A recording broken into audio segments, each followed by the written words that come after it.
Hey, so for the past month and a half, I've been using the Zhiyun Smooth 5S. It's basically identical to the Smooth 5, which came out last year, with the exception of a few differences. Now in this video, I'm going over my experience using this gimbal, as well as some of the pros and cons that I've been experiencing. I have a full and detailed article and review coming out on makeuseof.com, so if you want to learn more about the gimbal and some more of my in-depth experiences, you can check that out when it releases in a few days. So actually, let's start by going over what those differences are, because actually that's the main reason you would want a gimbal like this over the competition. Now, most obvious, of course, we have the 5S written on the side there, and we have the brand new white color in addition to the old gray that we saw with the last year's 5. But aside from that, these basically look exactly identical, with the exception of the very important fill lights that we now have. So when choosing this, you have a couple options. You've got the white or gray model. You can either buy it in the standard kit, which just basically includes the gimbal and the tripod feet, or you can upgrade and get the Pro combo, which might work for some users. It comes with the fill light, just one of them, the magnetic attachments, of course the tripod feet. You also get a wrist strap, which as you can see I haven't attached. You of course get the case, and interestingly you also get a subscription code which gives you access to those pro apps by Zhiyun, which, as I'll kind of explain in a little bit, I'm not the biggest fan of. Compared to the 5, the 5S has a built-in fill light, and in my experience that really has been a game changer when it comes to mobile filmmaking. For the most part, our phones still aren't very good when it comes to low light. If I was to record the same exact thing without these lights, without the fancy camera and slider, or I was to film it with my camera and a gimbal like this with the lights, the fact that it's lit properly and exposed correctly, I'm willing to make a few compromises and use a less professional tool like a phone compared to a camera, because the gimbal has lights to help me light my subject. So the fact that in this all-in-one combo we have a really stable gimbal, which does have comparable performance to other gimbals, but now with the lights. So now I don't have to bring extra lights or forget about bringing extra lights.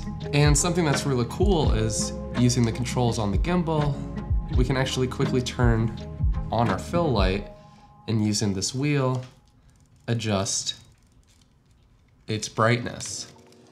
Beyond that, if you either get the Pro combo or you buy it separately, and I believe it's about $36, you can also get another fill light which attaches magnetically, either to the top or to the bottom. And if you're going to get a gimbal like this, I would recommend at least getting one additional fill light, because it does make a pretty big difference when it comes to lighting your subject. Going back to why you would want a gimbal like this. When it came to me traveling to Las Vegas for CES 2023, a lot of the booths, interviews, and product demos that I attended, I basically just took this and my iPhone 14 Pro, and most of my content was filmed with these two. I also had basically the same setup that you're seeing this part of the video on, a Sony a7S III, as well as the DJI Ronin RS2. Now obviously, it's a much more professional setup.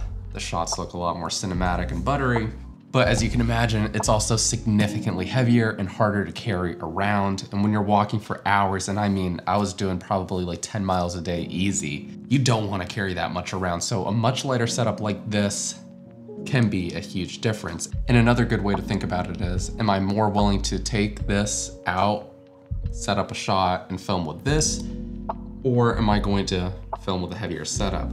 I'm more likely to create more content with this on the go, and so that's a worthwhile trade-off for me. Now that said, I've had a love-hate relationship with mobile filmmaking and using mobile gimbals. There's usually a lot of trade-offs, like we kind of talked about earlier. There's no exception with this product. In fact, as much as I like it, there's also a number of weird quirks that are kind of disappointing that I hope are fixed in a future update. So let's go over some of the pros and cons with this gimbal, and that way you can kind of decide if this is a good choice for you. So like we started off by saying, the built-in light, that's the main selling feature. Another key difference between the 5 and the 5S is that the clamp is actually a little bit larger this time around. And while my phone isn't quite large, it just allows me to slide it in a little bit more easily.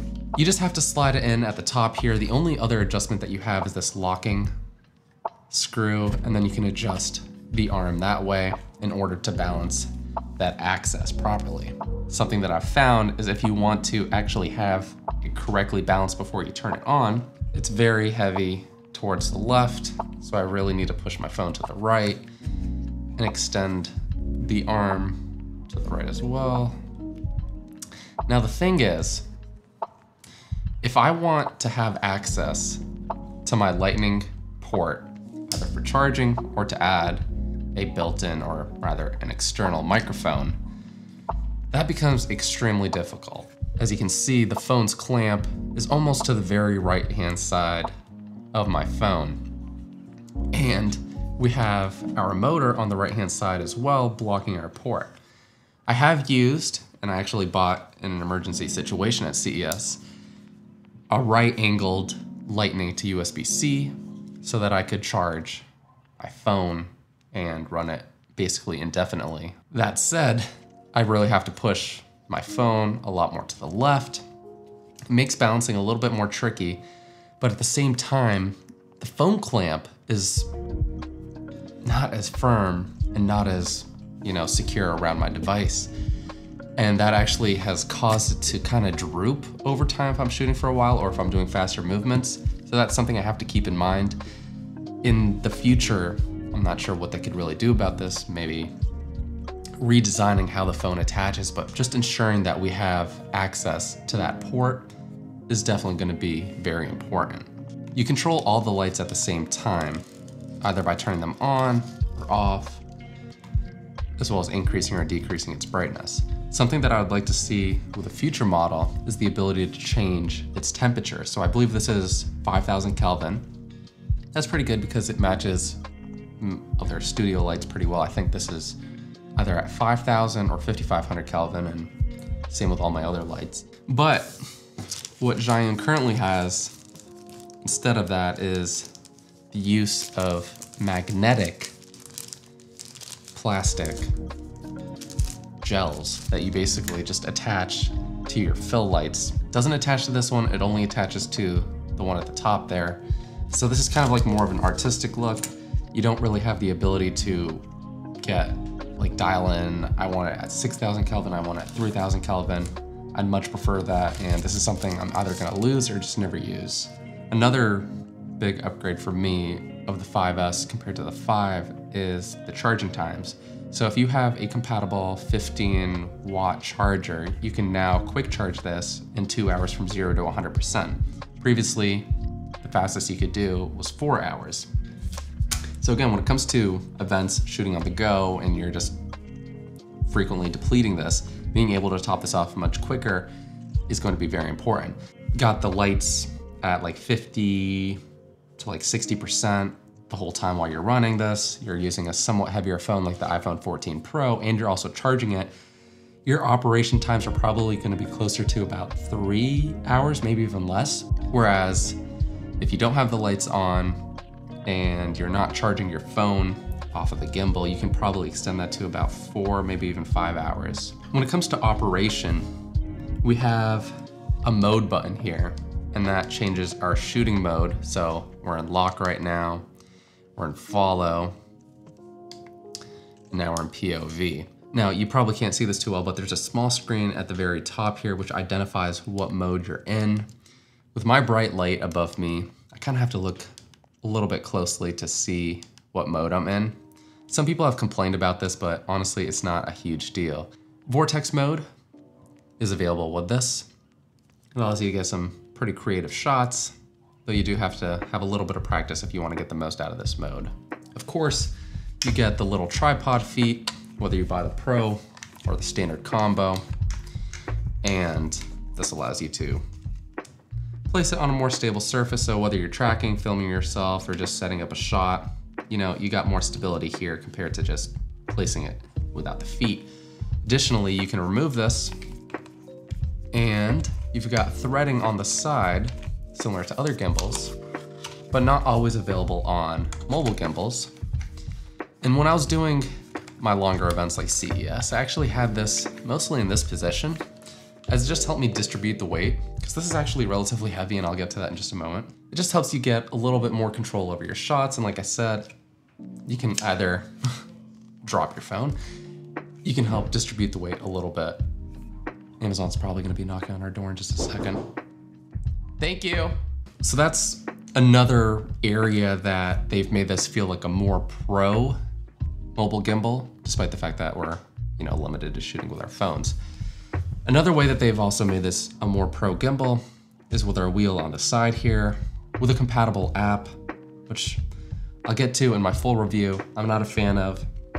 They actually have two, I think 𝗚𝗵𝗺𝗃 Pro and 𝗔𝗰𝗃𝗃 or whatever it is. One is considered more of a basic app, and the other has more pro features similar to like Filmoric, and that allows you to have like log, flat picture profiles, as well as other manual settings. And when using one of those compatible apps, on your joystick here, you can actually click in either direction, and that will allow you to change your ISO, your white balance, as well as some other settings too. But again, it needs to be one of those supported apps. Now we've touched upon this a little bit, but something I'm not a huge fan of, but I understand why it's this way. This is a very heavy and large gimbal. In fact, it's a little bit heavier and surprisingly larger than the Crane M2. And the Crane M2 actually supports small mirrorless cameras like a Sony a6300, a6500, as well as even smaller ones like the ZV-1. Now, granted, I can get significantly better footage with a camera like this. This is definitely a more pro setup. And, it has that built-in light, and it actually uses the same magnetic attachments, so that's cool. Now, it doesn't have the ability to, did I say magnetic? It's not magnetic. It has the one fill light. Unfortunately, it doesn't have the ability to have proper attachments for the other magnetic lights. That would be nice to see in a future update of this with the Crane M3 or whatever they end up calling it. And the thing is, even though this is significantly smaller and lighter than my RS2, carrying this around for a number of hours, you're gonna feel that weight still. Now, aside from that, the only other quirk that I found is when packing this up. So here we go. I've pressed the lock button, and only if I turn this left will it stay locked. With just a light tap, this access can become loose. These don't have actual locking buttons. They just kind of snap into place for your other two axes. And then you've got that one there. So when I throw this into a bag, it's actually quite easy for it to become loose. In fact, almost every time, because I don't use the carrying case, I find that the axes are all loose. Now the other thing is, the light also frequently can fall off. I've actually dropped and lost this a number of times, only to find it a few minutes or even a few hours later. Now, of course, importantly, you can get smooth footage. It's comparable to other gimbals. Just keep in mind, unless you're ninja walking, you're still gonna get that up and down bobbing motion. It's kind of unavoidable with smaller cameras like this. So with that, it's not that you're getting better performance. On the bright side, like we're saying, one of the key reasons you'd want one of these, and the reason that I'm using this gimbal, is those fill-in lights. So $219 for the Pro combo, or $169 for the standard combo. It's a little bit expensive, especially when compared to other gimbals, and when compared to previous generations of gimbals, which are basically the same.